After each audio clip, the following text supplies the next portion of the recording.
Kembali lagi di Bola Bully Channel menyajikan seputar informasi dunia sepak bola. Inilah berita hari ini. Bek Timnas Indonesia, Elkan Bagot cuman bermain 28 menit saat Bristol Rovers menang 3-2 atas Stevenage di IFL dan mendapat kritik dari supporter. Elkan Bagot bermain sebagai starter saat Bristol Rovers bertandang ke markas Stevenage. Namun pelatih Bristol Rovers, Matt Taylor memutuskan untuk menarik keluar Elkan Bagot pada menit ke-28 setelah timnya tertinggal 0-2 agar timnya bisa menyamakan kedudukan.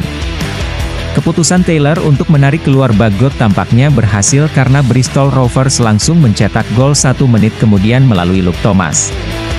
Babak pertama ditutup untuk kemenangan Stevenage 2-1 lewat gol yang diciptakan Kane Hemmings pada menit ke-6 dan Jack Forster-Chaske pada menit ke-24. Sesudah turun minum, Bristol Rovers langsung mengambil inisiatif serangan dan sukses menyamakan kedudukan menjadi 2-2 melalui gol Chris Martin pada menit ke-62. 5 menit kemudian, Bristol Rovers berbalik unggul 3-2 atas Stevenage lewat gol Anthony Evans pada menit ke-67. Skor tersebut tidak berubah sehingga Bristol Rovers sukses mencuri kemenangan. Tambahan 3 poin membuat Bristol Rovers untuk sementara naik ke posisi 10 klasemen sementara dengan mengoleksi 43. Sementara Stevenage tidak beranjak dari posisi 6 dengan 53 poin.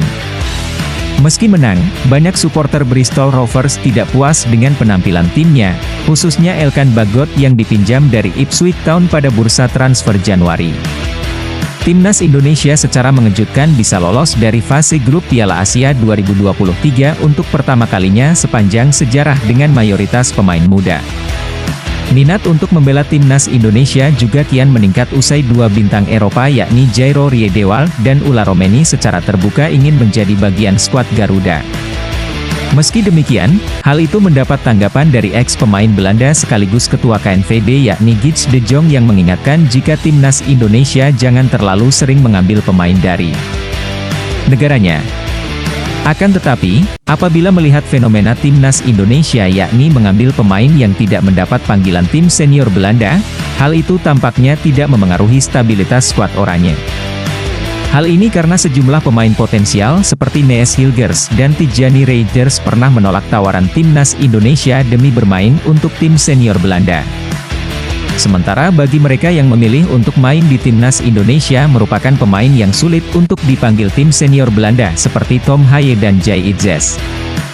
Cristiano Ronaldo mencetak rekor baru usai mencatatkan 1 gol saat Al Nassr menang 1-0 atas Al-Faiha pada leg pertama 16 besar Liga Champions Asia. Gol Ronaldo tersebut merupakan gol pertama Sir 7 di 2024. Hasil ini membuat pemain berusia 39 tahun ini mencetak rekor gila yakni selalu mencetak gol di setiap tahun sejak awal karir di sepak bola profesional sejak 2002 hingga 2024. Ronaldo nyaris dibuat frustasi karena kerap gagal mencetak gol dalam laga melawan Al-Faiha ini. Dalam 15 menit pertama Ronaldo dan kawan-kawan tampak sulit untuk menembus pertahanan rapat Al-Faiha. Pada menit ke-81 Ronaldo akhirnya bisa memecah kebuntuan usai berhasil memanfaatkan umpan Brozovic menjadi gol. Hingga pertandingan berakhir tak ada gol tambahan yang tercipta. Al Nassr menang 1-0 atas Al-Faiha. Gol Ronaldo tak hanya membuat timnya berhasil menang di leg pertama 16 besar Liga Champions Asia, tetapi juga membuat Sir 7 mencatatkan rekor selalu mencetak gol di setiap tahun sejak memulai karir profesional pada 2002.